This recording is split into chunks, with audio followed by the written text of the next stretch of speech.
Салям, Дипа.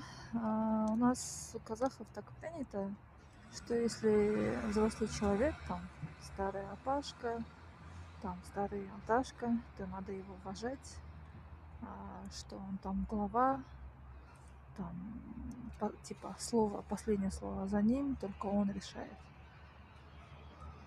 Где учится моя дочка, менің қызым, это еще нулевой, это еще даже не начальный класс.